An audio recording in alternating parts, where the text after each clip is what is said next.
Alright, I'm going to try that again. Figure out in the year with like a little bit of a rant of the week. With my most disappointing thing of the year. Which is kind of bleeding in from last year too, because it really kind of started last year. And that is Beast Wars. And I'm a huge Beast Wars fan. I think you guys know that by now.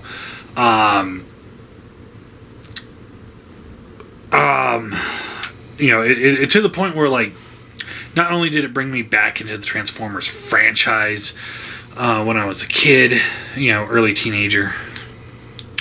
It was a show that I watched with my little brother. We both got along with it. Everything hit right at the right point for me. And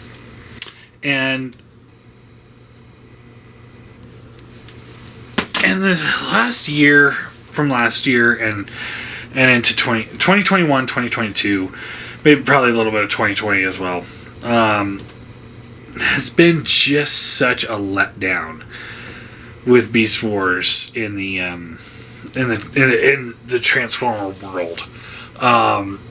So let's talk about what we got. We got the Kingdom line. I know a lot of people like that, but it just wasn't enough for me. It was. I've said this before. A friend of mine said this to me, and he just hit it just right on the head. It was like Hasbro was tired of the Beast Wars fans wanting more representation in more recent toy lines, and so Hasbro just gave us the most mediocre crap they could think of to get us to shut up. That's how it felt. I didn't like anything. Some of the toys were fine. Some of them weren't so good. The fact that some of them turned into like exclusives, the usual Hasbro bullshit. I think the Pterosaur was an exclusive, and then eventually he was released in the Bumblebee line. Like the releases of it didn't make sense. Some of the figures weren't all that great, and it also didn't make sense. You replace the Generations Cheetor, which wasn't very good, with another subpar Cheetor. And you do it in a way where it's like the colors weren't right, and then you do the real colors, but it's an exclusive. I think it was a Walmart exclusive, but still. Let's see. What else did they do that was just weird? Like the Rhinox that we got from Generations lines was better than the one we got from the Kingdom line. Was it Kingdom or Legacy? I think it was Kingdom still. I don't know. But the Rhinox that we had was so much better, and it's like, had they tightened up the joints and did a better paint job and reissued him, it would have been a better figure. The Rat Trap we got from Generations, I mean, he's still my Rat Trap on my shelf for Beast Wars. Or the Masterpiece, because he fits in the scale right. And it was a great figure, and then they released this little one that all of that was just, I didn't like it. It's like for a while there I was like, okay, maybe I'll get the whole set, but at the end of the day I ended up selling everything because I was just like, nope, I can't do it. I just can't do it. I know some of the figures were good, but some of them just weren't so great, and I couldn't keep myself into the collection. Then their representation in the Kingdom show for Netflix was just awful. And it took all the great storytelling of the Beast Wars out of the Beast Wars. I still haven't even finished the segment episode. I've told you guys that. I couldn't. I tapped out real quick because I couldn't. I can't stand the pacing. I can't stand the voice acting. I can't stand the way they changed all the characters. Beast Wars are there in name only, and it's just very, very irritating to me, and I just didn't like it. It didn't make sense. Yeah. And then the next step, the fact that we haven't gotten any new MP Beast Wars since I think it was Tigertron which wasn't a good MP release as it was, because as you guys might remember, mine broke on screen, and it took me months to get a replacement arm. Or it could have been Black Arachnia, but I can't remember now. But that's it. For official MP, for official Beast Wars, that's all we've gotten. Transart filling a little gap there, but this whole last year, we've got one figure from them, essentially. And that was the Transmetal Megatron. And for me, I also got the Optimal Optimus, which was a disappointment because it was exactly what I felt like it was. That's why he was on the list of my most disappointing figures of the year. He was just essentially a KO. Improved KO, but still a KO. That's how it feels. That's how it looks. That's just... It doesn't feel special to me. It feels just like what I had as when I was a kid. The Megatron, which overall is good, it has its issues, especially the paint chipping on the toes, which was really big bummer. And then the Rat Trap, which I haven't seen yet. I've got it on pre-order, but they haven't notified me if it's in stock yet or not. And then let's see, I think there's a Pterosaur that's coming out, and his robot mode looks okay. Not great. The beast mode looks awful. But that's just kind of par for the course with MP style Beast Wars. But I'm kind of, I'm tentatively looking forward to it. I'm always nervous when I go into a new Transformer company, those new third-party ones, because it's kind of like, is it going to be good? Is it ever going to come out? Is it going to be crap? What's going to be the deal? So I guess, I just have to wait and see on that one. And let's see, what else? There was some KO oversized Beast Wars figures, which we talked about those. It's disappointing. The Rat Trap, or not the Rat Trap, the Airazor and Pterosaur, which, both of them could have been really, really great releases if they would have not shrunk the hands or keep the hands the original size. Had they fixed that issue and did some better QC, it would have been a better product. I did order the oversized KO Rhinox, and that actually shipped yesterday, so we'll see how I feel about that when he comes in. But I'm not optimistic. I have no optimism with this stuff anymore. The Rat Trap from Transart looks good, and I know they've teased like the Transmetal 2 Cheetor, and it's like, come on. And, some company was doing the not Tigertron, the Tarantulas, but I haven't seen anything else from that. It's like, hey, look what we're making, and that was the end of that. Ghosted. And I didn't really care for the look of the figure anyway. It looks like his hands are permanently like this, like the original toy, and it's like, why would you do that? But anyway, that's it for the toys. It's nothing. Oh, and then the reissues. Oh, I'm so sick of those. I reviewed it not too long ago, the reissue Rat Trap, because it was down to like $6, which is still $1 more than originally paid for it back when he first came out. And he was just a pile of junk. He couldn't even stand up. His joints were so loose, straight out of the box. And he was clearanced all the way down from like $20 or something like that, $25. He's like deluxe class pricing. And then the old deluxes are now like leader class or Voyager class pricing. I think they're like $30-something. And it's like the choices that they made to reissue too. It's like, okay, Cybershark was a pretty decent figure at the time, but who asked for a reissue of Rhetorix? Like, he's one of the worst Beast Wars figures ever. Some of the stuff that we got was just like, why are we getting this and not like, okay, we got your Megatron, you got your Primal, you got your Cheetor. Where's Scorponok came out too. I remember seeing just seas of Scorponok. Oh, and also those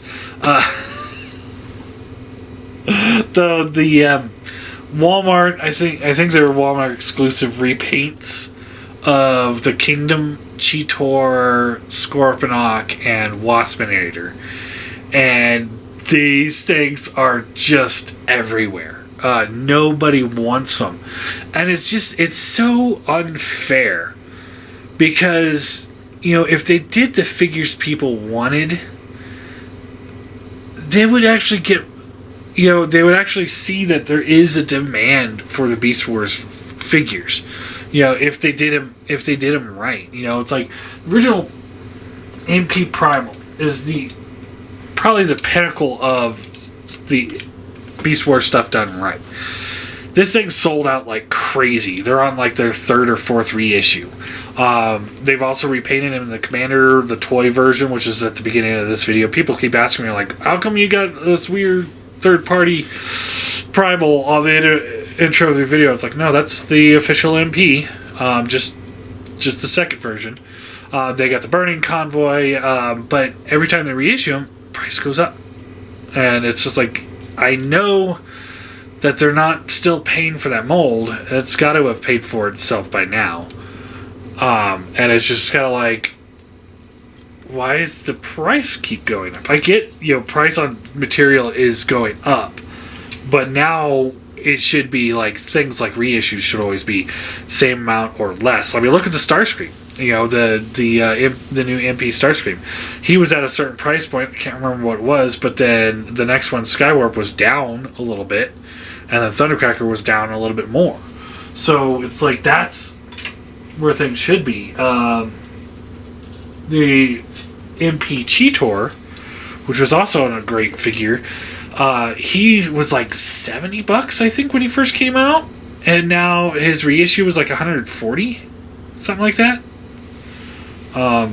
Whoever's out there, that cares to look it up, go ahead and look it up and correct me if I'm wrong. But I think I know he was past the $100 mark, which was just like,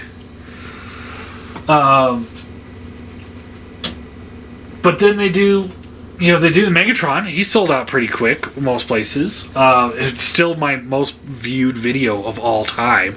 I think I got more views on that than all my other videos put together. Dinobot sold out pretty quick too, but then we're getting into the other characters like Black Arachnia and Tigertron, and then they put them at such a high price point that people are like, well, I don't know if I want these. And then they put the quality so low that it's like, I don't blame you for not wanting the Tigertron, who I think he was over $200 if I remember correctly, and I think everybody had loose panels, broken joints. I mean, it just, why would you spend that kind of money on something like that? I mean, it doesn't make any sense. But so it's like, we've gotten some reissues from that, but and then the Rise of the Beast. We already talked about the trailer. For those of you that watched my first video on that, my opinion of it hasn't really changed. However, somebody did point out that this movie is officially not part of the original 5. It's a sequel to Bumblebee, which is now a reboot.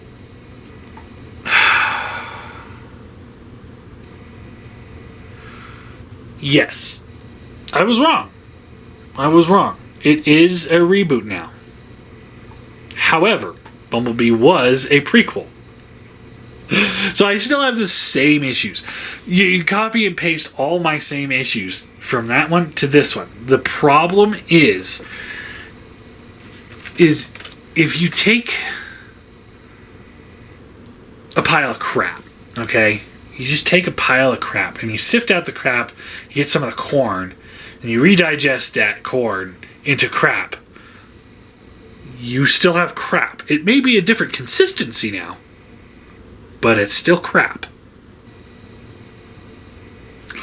I don't know how else to put it. I mean, if you're rebooting a franchise, you got to do a full reboot. Look at the '89 Batman, right? You know, that one was pretty good, dark, gritty, still kind of weird, Tim Burton-y still. Then you get sequel, Batman Returns, and then you got Batman Forever, which is a sequel, but it's also kind of like a soft reboot to the world that they had built, because that's why everything all of a sudden turned all neon, and they kind of moved more into a modern setting than the original Batman, which the Tim Burton ones kind of felt like it was more old-timey, which was good.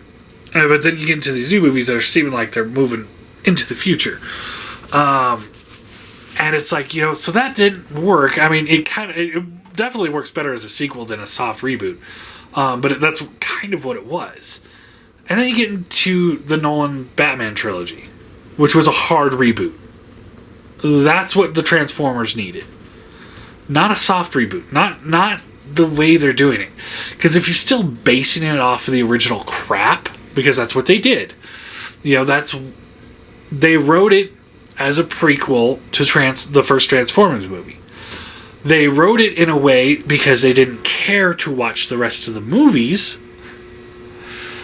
And that's why there's plot holes in it that makes it not fit. It makes it easier to say it's a reboot because they actually just didn't do their homework. That shouldn't be applauded. That should be like, why are you doing this then?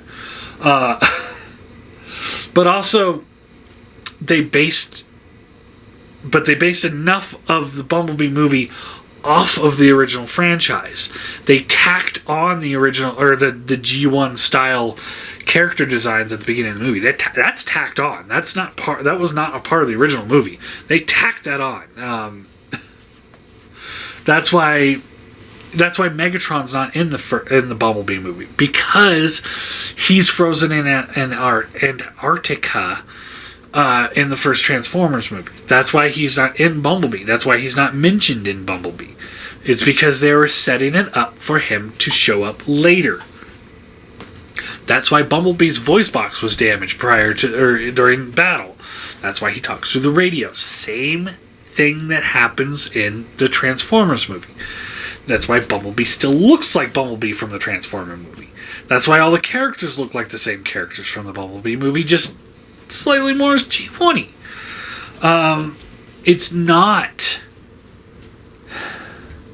It is not a full reboot. It's like a soft reboot. And it's like they could sit there and say, oh, this is a new timeline, or this is a new version of the franchise, but it's still based on that original crap. So you can't, I can't sit here and be like, okay, we're good. You know, you said it was a reboot, so let's give it another chance. It's still based on the same stuff. And I know what people say. Michael Bay is not a director. He's just like a producer in this movie. So it's not going to be like the Bayverse movies. And I just have to sit there and be like, look, Michael Bay produced the TMNT movie, and that felt like a Michael Bay movie. The Bumblebee movie was produced by Michael Bay. It felt like a Bay movie. You're not distancing yourself enough from the stuff that made the franchise suck. You know, you're keeping it in the... you're keeping it the same. Which is like, the double-edged sword of what's going on over at DC right now, movie-wise. Is like, they're doing what I've said they probably should have done. And it's just unfortunate that, Henry Cavill is getting canned as... everyone's getting canned from their roles in the DC universe. And they're going for new franchise. And it's just kind of like, I get what they're doing. And it sucks that they're getting such a hard time for it. But I also understand why people are giving them such a hard time for it. Because it's like, now that, a couple years ago, before the Snyderverse Justice League came out, I don't think anybody would have shed a tear if they would have just rebooted it right then and there. And just be like, okay, this isn't going the way we planned. But now that the Snyderverse Justice League came out, I'm still not a fan of that movie. Not at all. Don't get me wrong. But I understand that there were a lot more fans. And that's where people are disappointed, is the fact that it's like, okay, so we're finally getting on track, and that's what it kind of felt like they were doing. It kind of seemed like they're getting on track, getting more steam built up, and then they just kind of derailed. But it's like that's what they needed to do with the Bumblebee movie, or with this movie for Transformers. Like if you're gonna do a reboot, do a reboot. Like yes, okay, you put the legwork into a new timeline with the Bumblebee movie, but cut your losses. Just clean slate it. You know, and the only thing that you could save from the original one would probably be, you know, Peter Cullen and Frank Walker. However you say their names. I'm sorry. I'm tired. But that's it. Megatron and Optimus. That's probably the only thing you could really save from the Bayverse movies, because they were G1 originally. Frank Welker? No, that's Soundwave. No, he did both, right? Wow, I'm blank. But anyway, you know, that's probably the only thing you could save. Although it could be also time for new voices too. You know, maybe we could move on. And because, you know, they're not going to be able to play these roles forever. You know, at some point one of them's going to pass away. And then, you know, he might be in the middle of a movie or something like that, and then all of a sudden it's like, oh well, now we don't have a way to finish the movie. You know, that we don't want that. But yeah, anyway, yeah, that's my big problem. It's just like, you call it a reboot all you want, but it's still based on the same stuff. It's, you know, it isn't distanced enough. So yeah, that's my biggest disappointment of the year of 2022. Hopefully, you know, we'll see some improvement for 2023 along with the along the lines of MP Beast Wars. I would love to see Takara come back into the game and put their A game into it. And then, you know, real quick, the other two disappointments for me for the year is one, Hasbro Stunticons. You know, I've seen other people look at some of their other figures, and I think some other people even have them complete by now. I haven't seen nothing. I got Minosaur from BBTS, or Motormaster from BBTS, and then I got Dragstrip from my Walmart. I haven't seen Motormaster in stores anywhere in my area. I haven't even seen a sticker for him. I have not seen any of the other three Stunticons anywhere. We're still sitting on that same... All Walmarts in my area are still sitting on that same repaints of Cheetor, Scorponok, and Waspinator. That's it. Every Walmart I've ever go into, that's what's sitting there. I've not seen any other Stunticons anywhere. And it's just like, I don't know what to do. Like, it's all of my, you know, hopes and steam for this are already faded. Like, I have that ship has sank. It is gone. I just don't even care anymore. You know, what a bummer. What a bummer. Yeah. And then the MCU. I'm done with it. I am done with it. Something has to come along that is so good that, you know, something special has to come along to get me back in the game. As of now, there's nothing. Like, I don't even want to see it at home. Like, I don't want to pay Disney anything. Yeah, I know I will. I know I'll turn it back on. You know, I'm already like, man, you know, I want to watch the Phase 1 again. You know, Phase 1, Phase 2, Phase 3. Let's do a marathon. That sounds great. I don't have time for a marathon. Barely have time to get through one episode of Supernatural at the moment. But my point is like, I'm done with the MCU at the moment. I just There's a funny video that's been floating around. I've seen it a few times of the evolution of Iron Man in the in the MCU, and it goes from Iron Man from 2007. I think that's when it came out. When he's fighting the tank, and it's got the AC/DC music playing in the background. It's really awesome looking. And then it goes to Ironheart from the Black Panther movie, and the poor CGI with it, and it's playing the Power Rangers theme. And then somebody comes, I don't know what show it's from, but it's like it's evolving just backwards. It's so true. And then there's like, rest in peace, MCU visual effects team. It's just like, what has happened? Like, it has fallen so far off. Yeah, I think the biggest problem is once they decided to go to like the all CG suits, like CGI will never, ever be as good as practical effects. I'm sorry, I don't care what we go. Oh, Avatar did this and this and this. I'm like, it's still a cartoon, guys. The Lion King, yeah, it looks like lions on the thing. It's still a cartoon. It still doesn't look real. It doesn't look super real. I mean, it's close. It's close, but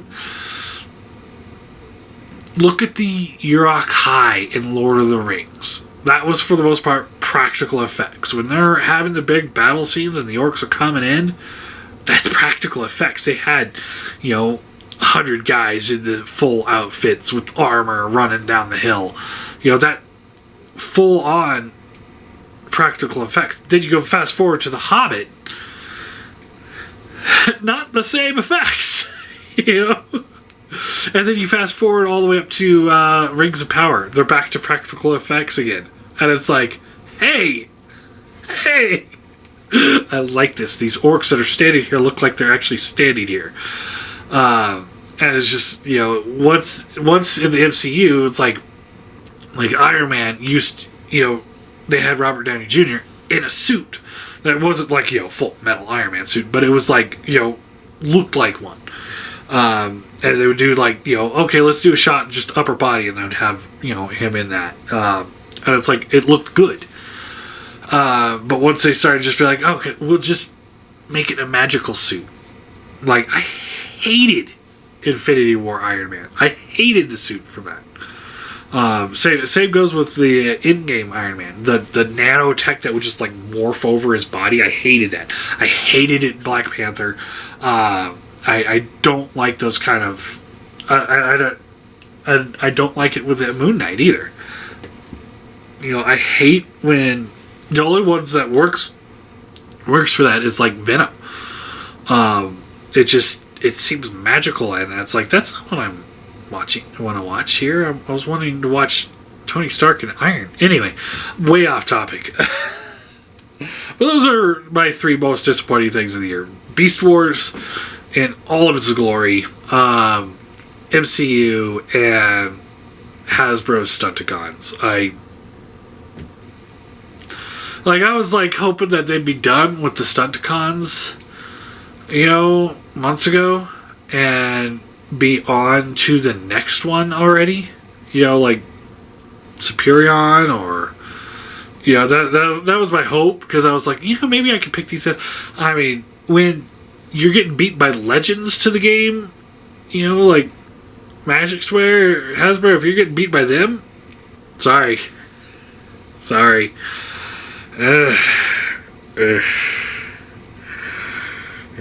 Anyway, what was your guys' most disappointing of the year?